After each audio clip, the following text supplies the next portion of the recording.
I want to know from the Modi government that does the Muslims of this country have a fundamental right to education under Article 21A or not?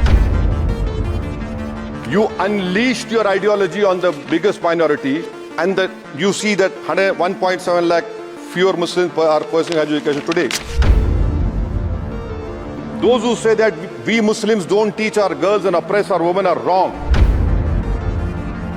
Maybe the Mughals are responsible for this.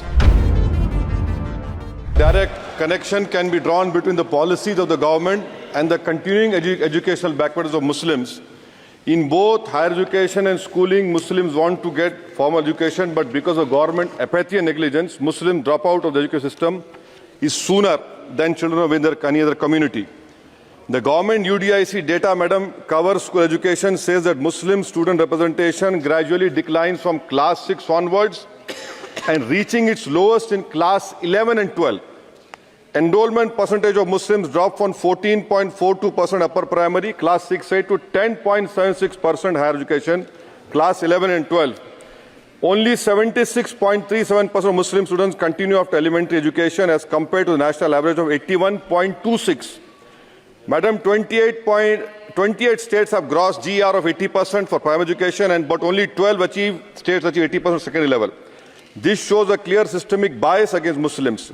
Muslim children do not have means to cross beyond primary education, but the government has limited pre-matric and post-matric scholarship class and above.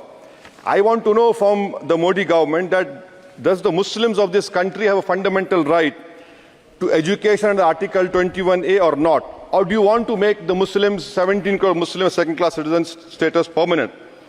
Madam, there are 1.7 lakh fewer Muslims pursuing higher education. That was not the case till 2021. You unleashed your ideology on the biggest minority, and that you see that 1.7 lakh fewer Muslims are pursuing higher education today.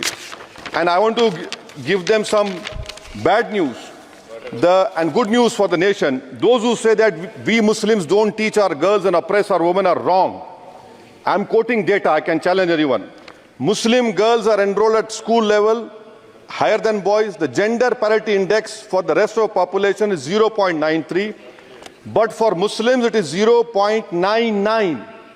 The sad fact is that these girls and boys are not prevented from educating themselves because of some evil Muslim men, in inverted commas, but because of crushing poverty and absence of government support. The honorable this government education policy talks about universal access to education, ensuring universal literacy in India of 2047. But how can you achieve, sir, if 14% of the population is dropping out of education at primary level? How can you achieve when about 25% of rural youths in the age group of 14 to 18 cannot read a class 2 level text fluently in regional language, and while more than half struggle with division 3-digit by 1-digit problems, a skill usually is expected to achieve in class 3 and 4. Madam, over the years there has been a shift in momentum towards private schools. Government data indicates a decrease in the share of government schools in the elementary category of 87% in 2006 to 62% in 2022. Maybe the Mughals are responsible for this. This means that the government has decided to leave the poorest Indians to for-profit schools and abandon the responsibility on the RT.